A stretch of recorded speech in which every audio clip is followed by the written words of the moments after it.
Hey, what's up YouTube? Welcome to my most profitable Div Card Gamble. So this video is going to pretty much go into my gamble that I did at the end of the journey of getting 40 out of 40. And if you can see here, I am trading this person for 9 House of Mirrors cards. And that is a huge stack of exalts. I think it was 511 or 512. So I actually gave this guy too many exalts. Now, previously, I had accidentally traded someone too many exalts, and the guy, after I confronted him about it, pretty much just ignored me and put me on the block list, and I lost 20x.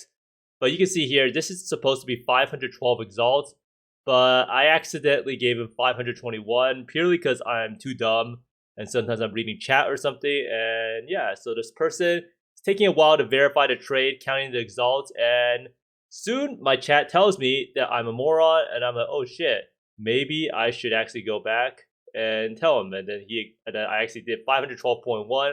I was like, oh no, I need to go back to his hideout. I'm actually a huge idiot.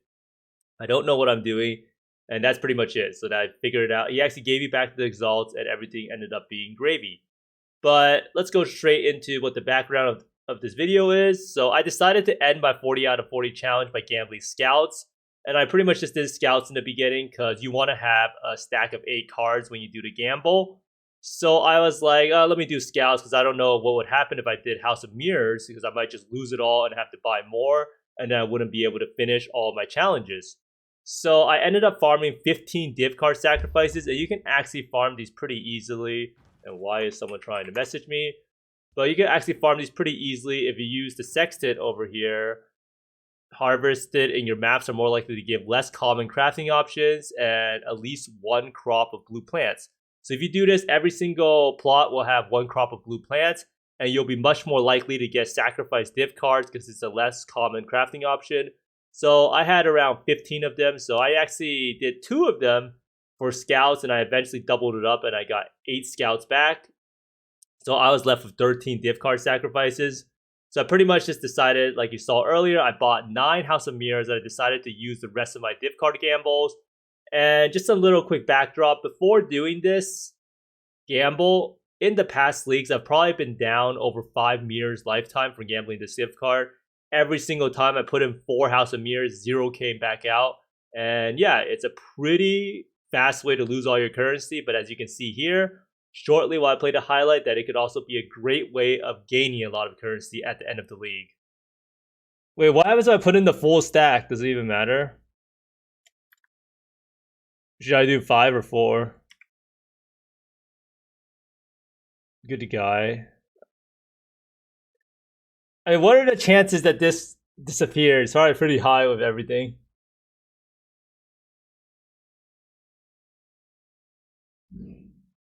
Oh, we finished it. Alright. We're done. I mean, we just keep doing this until we finish it. Oh wait, this is too easy. No! Oh my god. It's gone.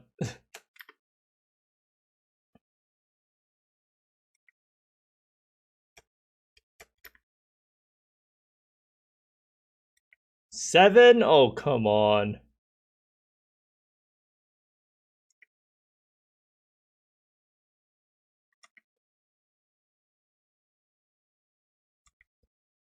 Dude, this is taking way too long.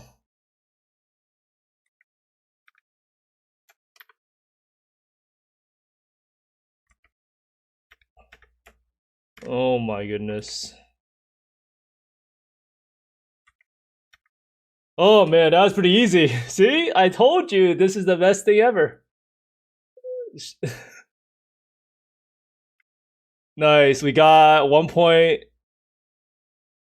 I don't even know, 1.3 mirrors. Now I can finally afford my 5-way carries.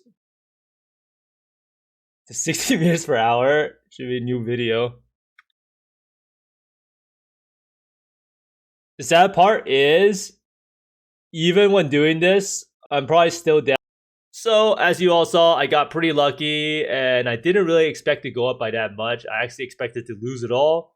But yeah, I mean, RNG is RNG. Now, in terms of the 40 out of 40 challenge, I just want to talk about this a little bit because this whole video is pretty much about how finishing the 40 out of 40 challenge. I do think that the 40 out of 40 challenge really helped player retention, and a lot of people like armor sets, and the reason being is that these are limited time microtransactions, and limited time microtransactions always create FOMO, and people will always want to play it longer and try to get it because they're afraid they'll never be able to get it again. Now, as you can see here, a lot of these challenges are actually pretty grindy. They do require finishing off the entire end game because you do have to do Uber Shaper, you do have to click on a bunch of altars, you have to use recombinators, and you have to have some crazy RNG challenges like defeat a harvest boss, sacrifice Div Card Gamble, which is probably the worst challenge ever made because it's completely RNG and it's hard to actually find the Div Card Gambles. And the other one that's really, really bad is the Breach one because Zesh Ula or whatever it's called is a pretty low chance to spawn. I think it's around like a 2% chance or something.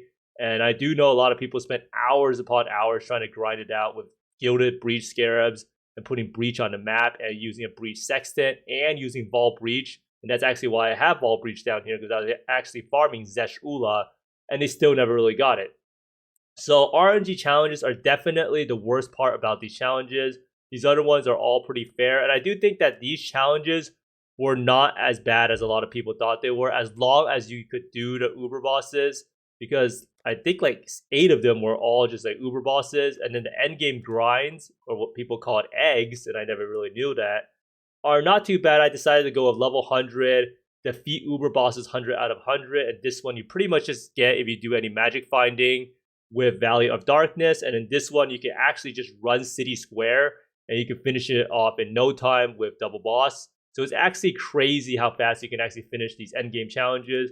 Now for all of these ones and power map bosses, a lot of these challenges were more annoying in that you had to spend time on a trade website and trying to buy all of these components.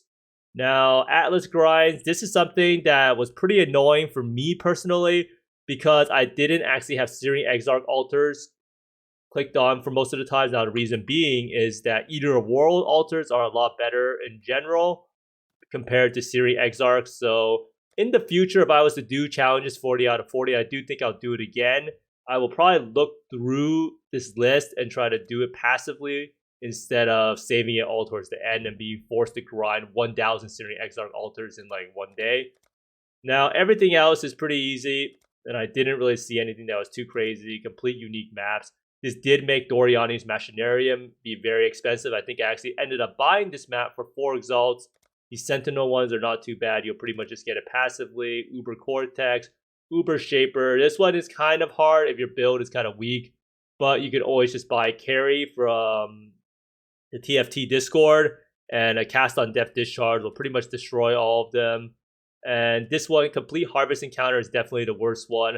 A lot of people will probably turn to TFT to buy this because finding a harvest boss is almost impossible. I never found a harvest boss and I did a lot of harvests.